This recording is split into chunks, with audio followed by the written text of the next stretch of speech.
할렐루야, 반갑습니다. 오늘날 한국에서 사회 문제가 되는 것 중에 하나가 자살입니다. OECD 국가 중에서 13년 동안 연속 1위를 차지하고 있습니다. 한국의 민낯을 드러내는 비극적인 현실이자 안타까운 오명입니다. 왜 자살합니까? 자살하는 이유가 많을 것입니다. 그러나 대개 자살의 원인은요, 사람이 절망적인 상황에 직면해서 자신의 고통을 참을 수 없을 때에, 자신이 바라는 위안을 구할 수 없을 때에 자살을 하게 됩니다. 그러나 자살은 죄지요. 자살은 자신이 자신을 살이라는 행위입니다. 인간의 생명은 하나님이 주신 것으로 인간의 생명은요, 하나님의 주권에 달려 있습니다. 그러므로 자신이 자신의 생명을 끊는 것은 하나님께 악한 죄를 저지르는 것입니다. 고대 그리스의 철학자 아리스토텔레스는 이런 말을 했습니다. 세상사가 아무리 힘들어도 그것을 피하기 위해 죽는 것은 용감한 사람이 아니라 비겁한 사람이 하는 일이다. 우리는 세상사가 힘들다고 비겁한 길을 택하면 안 됩니다. 우리는 용감한 자가 되어야 하는 것입니다. 이 땅에 사는 모든 사람들은요, 누구나 다 두려운 일을 만납니다. 또 문제를 가지고 있습니다. 그러나 그 두려움은요, 우리가 직시하면 됩니다. 믿음으로 능히 이길 수가 있습니다. 자, 오늘 읽은 이 본문 말씀을 보면 엘리야가 나옵니다. 여러분은 엘리야 하면 어떤 것이 떠오릅니까? 담대한 사람, 용감한 사람, 또 불의 사람, 죽음을 보지 않고 회오리를 타고 승천한 사람, 그 밖에 여러 가지가 생각이 날 것입니다. 엘리야는요, 참으로 대단한 사람이었습니다. 성경에 나오는 이 엘리야의 모습은 참 위대한 신앙인의 이러한 전형적인 모습입니다. 자, 어느 날 하나님께서 엘리야에게 말씀하십니다. 엘리야야, 너는 아합에게 가서 이 말을 전해라. 예, 알겠습니다. 어떤 말을 전할까요? 내가 섬기는 이스라엘의 하나님 여호와께서 살아계심을 두고 맹세하노니 내 말이 없으면 수년 동안 비도 이슬도 있지 아니하리라. 엘리야는요, 순종합니다. 아합에게 가지요. 여러분, 아합이 누굽니까? 왕입니다. 절대 권력을 가지고 있는 사람이죠. 그런데 이 아합 왕에게 가가지고요, 축복의 말을 하는 것도 아닙니다. 저주의 말을 전하라는 것입니다. 그러나 엘리야는 순종합니다.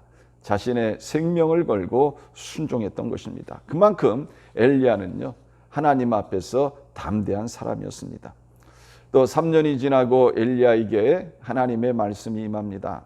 너는 가서 아합에게 보이라. 내가 비를 지면에 내리리라. 엘리야가요, 아합에게 갑니다. 이 엘리야를 보고 아합이 이렇게 얘기를 하죠. 이스라엘을 괴롭히는 자여 너냐? 엘리야가 말합니다. 내가 이스라엘을 괴롭힌 것이 아니라 당신과 당신의 아버지의 집이 괴롭게 하였으니 이는 여호와의 명령을 버렸고 당신이 바알들을 따랐습니다. 그런즉 사람을 보내 온 이스라엘과 이스벨의 상에서 먹는 바알의 선지자 450명과 아사라의 선지자 400명을 갈멜산으로 모아 내게로 나오게 하소서. 제단을 쌓고 송아지를 잡아서 각을 뜨고 나무 위에 놓고 자신의 신을 불러서 하늘에서 불이 내리면 불이 내린 쪽이 이제 참 신이라는 것입니다. 이렇게 해서요, 엘리야와 바알의 선지자들이 생명을 건 이런 영적 전쟁이 갈멜산에서 열렸습니다. 누가 이겼습니까? 엘리야가 이겼습니다. 저녁 소제 드릴 때에 엘리야가 하나님 앞에 간구합니다. 그랬더니 하나님께서 하늘에서 불을 내려서 쌓은 제단을 태워 버리셨습니다. 엘리야가 승리한 것입니다. 엘리야는 사람들에게 말합니다. 바알의 선지자를 잡되 그들 중 한 사람도 도망하게 하지 마라. 엘리야는요, 그들을 기손 시내로 내려가서 한 사람도 남기지 않냐고 다 죽였습니다. 놀라운 승리를 거둔 거죠. 그리고 엘리야는 갈멜산 꼭대기로 올라갑니다. 그리고 거기서 하나님 앞에 기도합니다. 그랬더니 3년 6개월 동안 오지 않던 비가 내리는 이런 놀라운 기적도 일어나게 됩니다. 이처럼 엘리야는요, 담대한 사람이었습니다. 하나님 앞에 충성하는 사람이었습니다. 그런데 오늘 읽은 이 말씀에 보면요, 엘리야의 좌절이 나옵니다. 그 좌절은 어떻게 시작되고 있습니까? 아합이 엘리야에게 행한 모든 일과 그가 어떻게 모든 바알의 선지자를 칼로 죽였는지를 이세벨에게 말하는 것입니다. 이세벨이 그 말을 듣고요, 사자를 엘리야에게 보내서 이렇게 말을 합니다. 내가 내일 이맘때에는 반드시 내 생명을 저 사람들 중 한 사람의 생명과 같게 하리라. 그렇게 하지 아니하면 신들이 내게 벌 위에 벌을 내림이 마땅하니라. 화가 날 대로 난 이세벨이요, 이제 엘리야를 협박했습니다.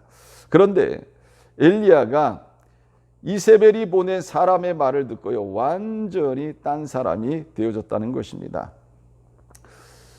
그가 이 형편을 보고 일어나 자기의 생명을 위해 도망하여 유다에 속한 부엘세바에 이르러 자기의 사안을 그곳에 머물게 하고 자기 자신은 광야로 들어가 하룻길쯤 가서 한 로뎀 나무 아래에 앉아서 자기가 죽기를 원하여 이르되 여호와여 넉넉하오니 지금 내 생명을 거두시옵소서.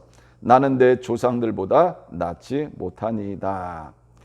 기가 막힌 일이 일어났습니다. 그렇게 담대했던 믿음의 사람 엘리야가요, 완전히 다른 사람이 되었습니다. 낙심 속에 빠져 있는 이런 엘리야의 모습을 보게 됩니다. 왜 이렇게 되었을까요? 자신이 기대한 대로 되지 않았기 때문에 그런 것입니다. 엘리야는 갈멜산에서 바알을 섬기는 거짓 선지자들과 싸워서 승리하면 세상이 변화되리라고 생각했습니다. 아합 왕도 변화될 것이고 또 백성들도 변화될 것이라고 생각을 했습니다. 또 3년 6개월 동안 오지 않던 비를 내리면 백성들도 하나님 앞으로 돌아설 것이라고 생각을 했습니다. 그런데요, 이런 놀라운 일들을 행했음에도 불구하고요, 변화된 것이 아무것도 없습니다. 오히려 이세벨은 도끼를 품고 자신을 죽이겠다고 협박을 합니다. 이런 형편을 보고 엘리야가 낙심했습니다. 자신의 뜻대로 되지 아니하고 이세벨에게 협박을 받을 때에 낙심이 된 것입니다. 그래서 홀로 광야로 들어갑니다. 한 로뎀 나무 아래에 앉아서 하나님께 자신을 죽여달라고 기도하고 있습니다. 참 놀랍지 않습니까? 어떻게 믿음의 용사가, 그렇게 담대했던 엘리야가 이렇게 변화될 수 있을까?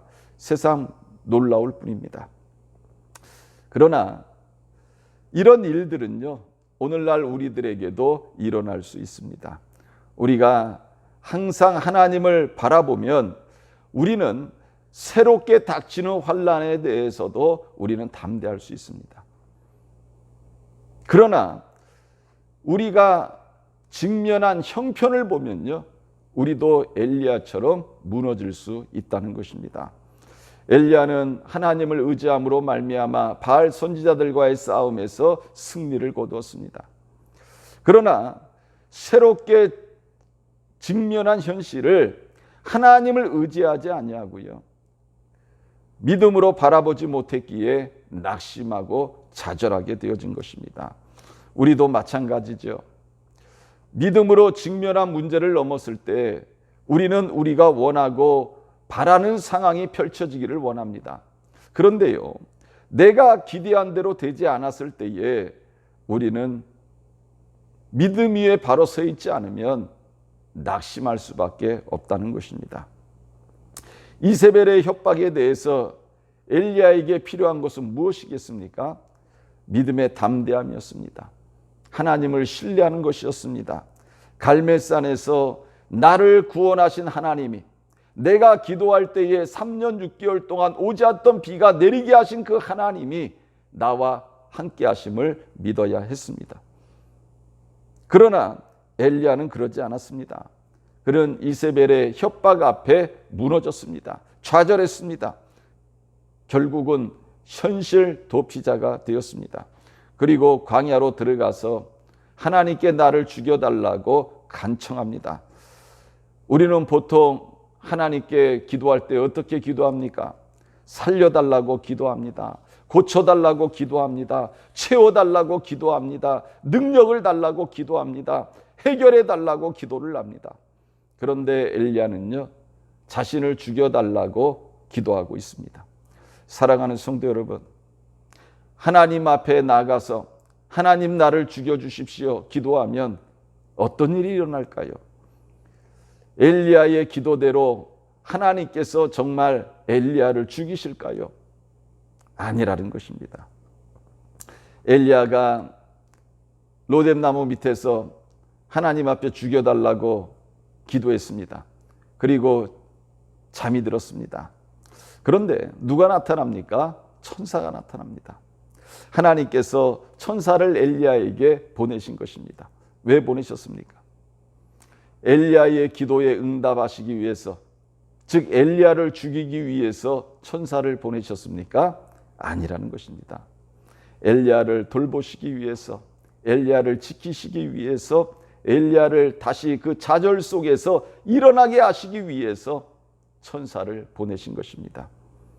5절에 보니까요, 로뎀나무 아래에 누워 자더니 천사가 그를 어루만지며 그에게 이르되 일어나서 먹으라 하는지라. 하나님께서 천사를 보내신 것은요, 좌절 속에 빠져서 낙담하여 잠들어 있는 이 엘리야에게 떡과 물을 먹게 하심으로 회복시키기 위함이었다는 것입니다. 오늘날도 우리가 하나님 앞에 나가서 내 직면한 형편이 너무나 힘들고 어려워서 감당할 수 없어서 하나님 나 죽여주십시오 간구할 때, 하나님은 나를 죽이시는 분이 아니라 천사로 나를 지켜주시고 보호하시고 나를 다시 세워주시는 분인 줄 믿으시기를 바랍니다. 그러면 지금 로뎀나무 아래에 있는 엘리야에게 나타난 증상이 무엇입니까? 우리가 말하는 우울증입니다. 우울증이 왜 생길까요? 첫 번째로요, 욕구가 좌절될 때에 우울증이 생깁니다. 이 욕구가 좌절될 때에 그 욕구 좌절의 방향이 외부로 향하게 되면 그 대상에게 분노가 생깁니다. 그러나 내부인 반대로 자기 자신을 향하게 되면 우울을 느끼게 되는 것입니다. 지금 엘리야에게 나타난 이 증상이 우울증입니다. 엘리야는요, 자신의 욕구가 좌절됨으로 말미암아 우울증이 온 것입니다. 그래서 하나님께 죽고 싶다고 기도한 것입니다. 자살을 하면 그것이 죄가 되니까요, 하나님 앞에 나가서 하나님 나 죽여주세요 기도하고 있는 것입니다. 그런데 이 죽여달라고 기도하고 있는 엘리야에게 누가 나타났습니까? 천사가 나타납니다. 그런데 천사가 어떤 행동을 하고 있어요? 그를 어루만지며 그에게 이르되 일어나서 먹으라 하는지라. 하나님은요, 엘리야에게 먹고 쉬라는 것입니다. 오늘날 우울증으로 고통받고 있는 사람들에게는요, 제일 먼저 먹을 것이 공급되어져야 합니다.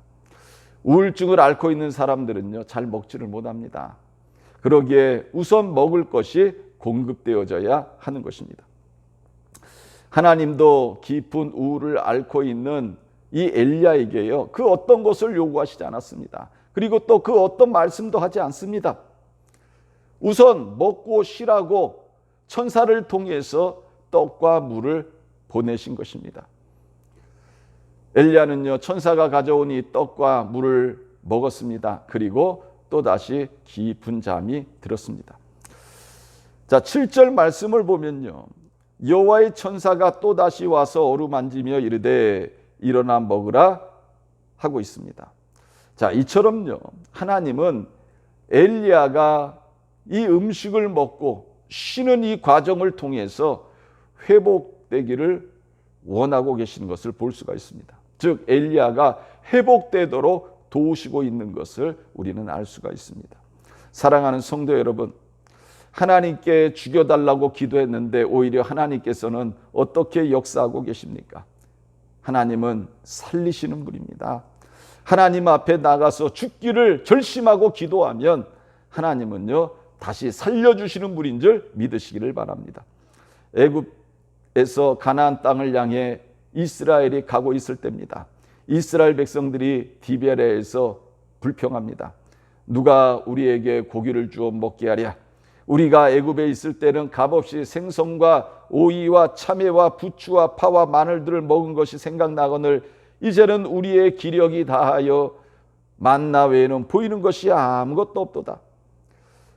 모세가 이런 말을 듣고요, 장막에서 울고 있는 백성들을 보면서 하나님 앞에 나가서 이렇게 기도를 합니다. 이 모든 백성에게 줄 고기가 내게 어디 있습니까? 그들이 나를 향하여 울며 말하기를 우리에게 고기를 주어 먹게 하라 하온즉 책임이 심히 중하여 나 혼자는 이 모든 백성을 감당할 수 없습니다. 주께서 내게 이같이 행하실진대 구하옵나니 내게 은혜를 베푸사 즉시 나를 죽여 내가 고난당함을 보지 않게 하옵소서. 모세도요 하나님 앞에 죽여달라고 기도하고 있습니다. 이스라엘의 지도자로서 이스라엘 백성을 애굽에서 가나안 땅으로 인도하는데요 너무나 힘든 거예요. 그러니까 하나님 앞에 하나님 나 죽여주세요. 내 이 백성들 감당할 수 없습니다. 하나님 앞에 기도하고 있는 것입니다. 자, 하나님께서 모세를 데려가셨습니까? 아니지요. 하나님께서요 어떻게 응답하십니까? 이스라엘 백성들에게 고기를 주십니다. 메추라기를 주시는 거죠. 한 달 동안을요 이스라엘 백성들이 고기를 실컷 먹을 수 있도록 메추라기를 보내셨습니다. 우리가 낙심되어질 때에, 좌절되어질 때에 하나님 앞에 나가서 죽기를 결심하고 간구하면요 하나님은 오히려 우리를 살려주시고 문제를 해결해 주시는 분인 줄 믿으시기를 바랍니다. 자, 우울증이 걸리는 두 번째 이유는 뭐냐? 자신이 특별하다고 생각하기 때문입니다. 자, 엘리야가 천사가 준 음식을 먹고 간 곳이 어디예요? 하나님의 산 호렙입니다. 엘리야는 이 호렙산의 한 동굴에 머무릅니다. 거기서 하나님의 말씀이 엘리야에게 임하지요. 엘리야야, 너가 여기 왜 있느냐? 이때 엘리야가 이렇게 대답을 합니다. 내가 만군의 하나님 여호와께 열심히 유별하오니 이는 이스라엘 주의 언약을 버리고 주의 제단을 헐며 칼로 주의 선지자들을 죽였음이오며 오직 나만 남았거늘 그들이 내 생명을 찾아 빼앗으려 하나이다. 그런데요 이 질문이 또 이 대답이 한 번에 끝나지 않습니다. 자, 하나님께서 엘리야에게 이렇게 말씀하시죠. 엘리야야, 너 동굴에서 나가서 산 앞에 서라. 그러면서 어떤 일이 일어납니까? 하나님께서 지나가시는데요 처음에는 크고 강한 바람이 지나갑니다. 그 다음에는 지진이 일어납니다. 그 다음에는요 불이 있습니다. 그 후에는 세미한 소리가 들립니다. 자, 하나님이 지나가실 때 처음에 이 크고 강한 바람, 또 지진, 이 불, 이 세 가지에는 하나님이 계시지 않았습니다. 불 후에 세미한 소리가 있었습니다. 자, 이 원뜻은 뭐냐? 세미한 소리의 원뜻은요 조용하고 잔잔한 바람 소리라는 뜻입니다. 까마귀를 통해서 떡과 고기를 먹이시고 하늘에서 불을 내려서 제단을 태우시고 이런 가시적인 하나님의 능력을 엘리야는 체험했습니다. 그런데 하나님께서요 이제 이 엘리야에게 한 번도 경험해 보지 못했던, 또 생각하지 못했던 이런 새로운 방법을 통해서 하나님의 현현을 체험하게 하시는 것입니다. 하나님은 엘리야에게 하나님은 세미한 소리를 통해서 말씀하시는 분임을, 또 역사하시는 분임을 가르치고 있습니다. 여러분, 오늘날도 마찬가지입니다. 하나님은요, 우리들에게 세미한 소리로 말씀하시고 응답하시는 분인 줄 믿으시기를 바랍니다. 그리고 나서 하나님은 다시 엘리야에게 물으십니다. 엘리야야, 내가 어찌하여 여기 있느냐? 그때 엘리야가 한 대답이 무엇입니까? 내가 만군의 하나님 여호와께 열심히 유별하오니 이는 이스라엘 주의 언약을 버리고 주의 제단을 헐며 칼로 주의 선지자들을 죽였음이오며 오직 나만 남았거늘 그들이 내 생명을 찾아 빼앗으려 하나이다. 자, 하나님이 물으신 질문이 똑같지요. 또 이 질문에 엘리야의 대답이 똑같습니다. 자, 우리는 여기서 엘리야가 하는 말 중에 이런 말을 발견하게 됩니다. 내가 만군의 하나님 여호와께 열심히 유별하오니 오직 나만 남았거늘 그들이 내 생명을 찾아 빼앗으려 하나이다. 엘리야는요, 자기 자신이 하나님 앞에 유별한 사람이라 이렇게 말을 합니다. 나는 하나님께 열심히 유별한 사람입니다. 그리고 나는 의인입니다. 하나님을 위해서 고군분투하고 있습니다. 이는 자신이 하나님 앞에서 특별한 사람이라는 것입니다. 이것을 강조하고 있습니다. 그런 엘리야에게 하나님은 뭐라고 말씀합니까? 18절에 보면 그러나 내가 이스라엘 가운데에 7,000명을 남기리니 다 바알에게 무릎을 꿇지 아니하고 다 바알에게 입맞추지 아니한 자니라. 하나님이 엘리야에게 하신 말씀이 뭐예요? 엘리야야, 너만 특별하지 않다. 내가 구별해 놓은 7,000명이 있다. 그들은 바알에게 무릎을 꿇지 않은 사람들이다. 하나님은요, 엘리야를 도울 믿음의 사람 7,000명을 예비해 놓으셨습니다. 오늘날 많은 사람들이 자기 자신이 특별하다는 생각을 가지고 살아가고 있습니다.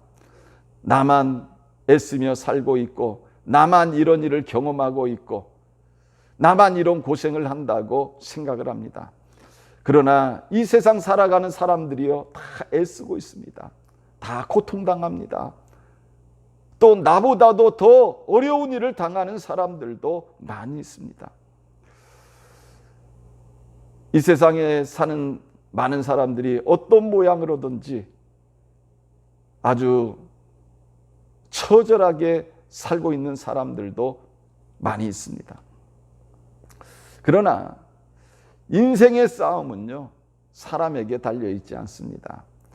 내가 애쓴다고 되지 않는다는 거죠. 내가 노력한다고 되지 않는다는 것입니다. 하나님께서 엘리야에게 바알 선지자들과 싸울 힘을 주시고 그와 함께할 7,000명을 주신 것처럼 우리의 싸움도 하나님께 달려 있습니다.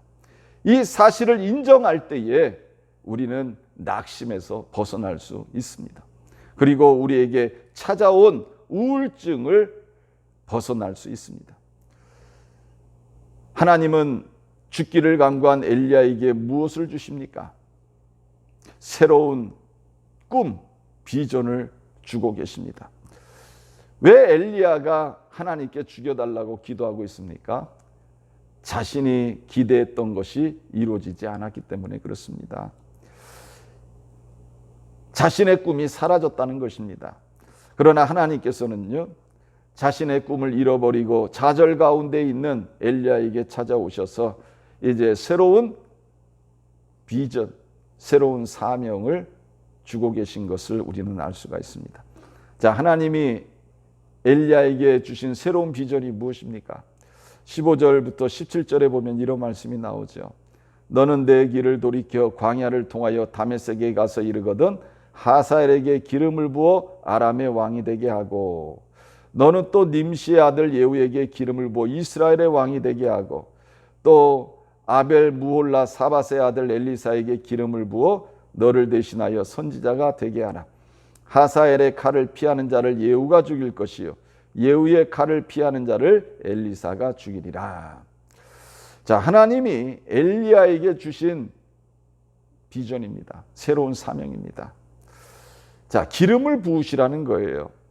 하사엘에게 기름을 부어서 아람의 왕이 되게 하고 예후에게 기름을 부어서 이스라엘의 왕이 되게 하고 엘리사에게 기름을 부어서 너 뒤를 잇게 해라. 이렇게 말씀하고 있습니다. 자, 성경을 보면요. 비전이 없는 백성은 망한다. 이렇게 말씀하고 있습니다. 그 잠언 29장 18절 말씀에 보면 묵시가 없으면 방자의 해간거지와 이렇게 말씀하고 있어요. 여기서 말하는 이 묵시를 영어 성경에 보면 비전이라 이렇게 번역을 했습니다. 반면 이 방자에 행한다는 말은요, 제멋대로 행한다는 뜻입니다. 꿈이 없고 비전이 없는 개인이나 공동체는 방탕하게 살고 타락하게 된다는 것입니다. 여러분, 이거는 개인도 마찬가지예요. 꿈이 없는 이러한 개인들은요, 방탕하고 타락한 삶을 산다는 것입니다. 삼중고의 인생을 살다간 헬렌 켈러에게 어떤 기자가 시각장애보다 더 비참한 삶이 무엇이냐 물었습니다. 그녀는 주저없이 눈은 떴지만 비전이 없는 삶이라고 대답했습니다. 왜 낙심합니까? 비전이 없기 때문에 그렇습니다. 엘리야가 왜 우울증에 빠졌습니까? 자신이 원하는 것이 이루어지지 않았기 때문에 그렇습니다. 그러나 엘리야가 하나님 앞에 나와서 하나님 나 죽여주세요 간구할 때 하나님은 엘리야에게 새로운 비전을 주시고 계십니다. 자, 우리는 여기서요, 복음의 역설을 보게 됩니다. 신앙의 역설을 발견하게 되는 거예요. 우리가 알고 있는 하나님은 어떤 하나님이냐? 역설의 하나님이라는 것입니다. 내가 실패자가 되었습니다. 그래서 하나님을 찾았습니다. 더 이상 세상을 살 소망이 없습니다. 그래서 하나님 나 죽여주세요. 하나님 이제 내 사명 다 했습니다. 하나님 나 천국 데려가 주세요. 하나님 앞에 고백했습니다. 자, 그러면 하나님은 뭐라고 그러실까요? 그래, 너는 그것밖에 안 돼. 너 이제 더 이상 세상에 살 필요가 없다. 그래, 너 이제 하늘나라 와라. 하나님께서 이렇게 말씀하실까요? 아니라는 것입니다. 하나님은 그렇게 말씀하시지 않습니다. 이렇게 말씀하십니다. 얘야, 너 그동안 많이 힘들었구나. 너는 나에게 소중한 자녀란다. 너 그동안 얼마나 애쓰고 수고 많이 했니? 이제부터는 내가 너와 함께 할 것이다. 사랑한다. 그리고 내가 너에게 새로운 비전을 주겠다. 사랑하는 성도 여러분, 엘리야는 갈멜산에서 영적 전쟁에서 승리를 거뒀습니다. 기손에서 바알의 선지자들을 다 죽였습니다. 그리고 갈멜산 꼭대기에서 기도할 때 3년 6개월 동안 오지 않던 비가 내렸습니다. 승리를 만끽할 때입니다. 환희로 가득 차고 승리의 기쁨을 누릴 때입니다. 그런데 왜 이럴 때에 하필이면 하나님께서 이세벨의 협박을 듣게 하신 이유가 무엇입니까? 왜 엘리야가요, 이런 기쁨을 누리고 있을 그러한 때에 왜 하필이면 이세벨의 협박을 들어야 했느냐 하는 것입니다. 그것은요, 엘리야가 더욱 하나님을 의지하게 하시기 위함이었습니다. 담대함으로 계속적인 믿음의 행보를 하기를 하나님은 원하셨습니다. 그러나 엘리야가 이세벨의 통보를 들었을 때 어떻게 합니까?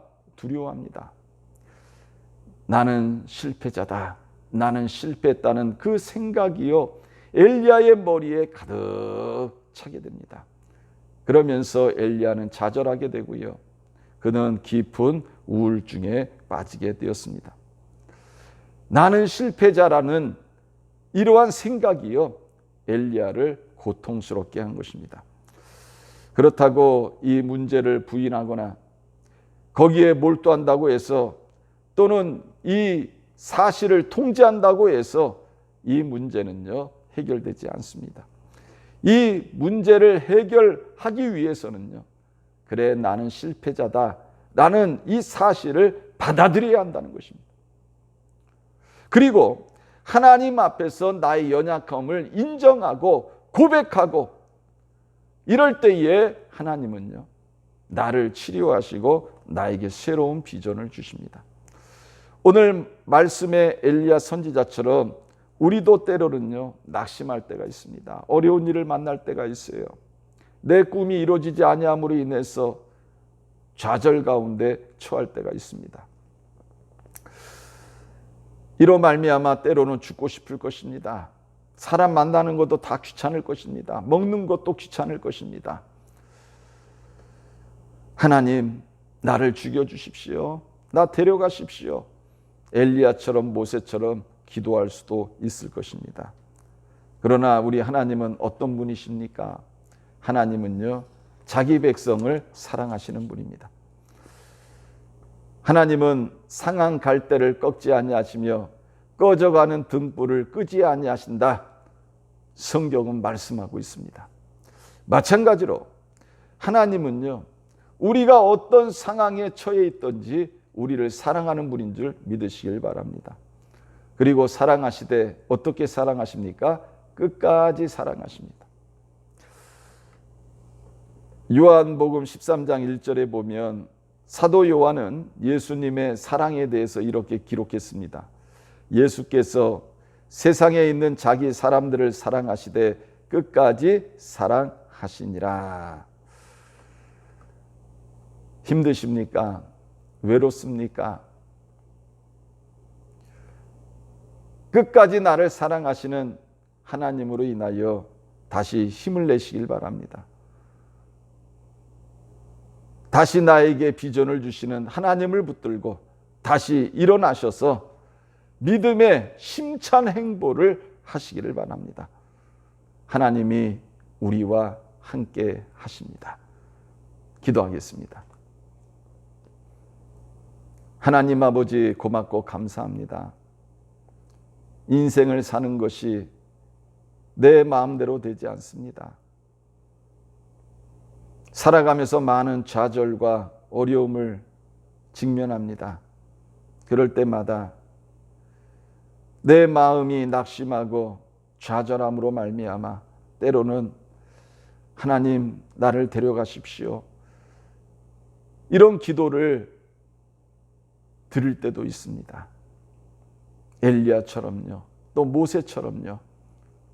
그러나 나의 고난의 문제를 가지고, 내 마음의 좌절을 가지고, 낙심을 가지고 하나님 앞에 나갈 때 하나님은 내 기도대로 나를 데려가시는 분이 아니라 오히려 천사를 보내서 나를 위로하시고 나에게 먹을 것을 주시고 나를 회복시켜 주시는 분임을 말씀하고 있습니다.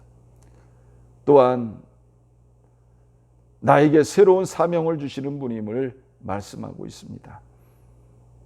하나님, 내가 힘들고 어려울 때에 하나님 앞에 나가서 내 마음을 쏟아 부을 때 하나님은 나를 만나 주시고 나를 위로하시고 나를 다시 회복시켜 주시고 나에게 새로운 비전을 주시는 분인 줄 믿습니다.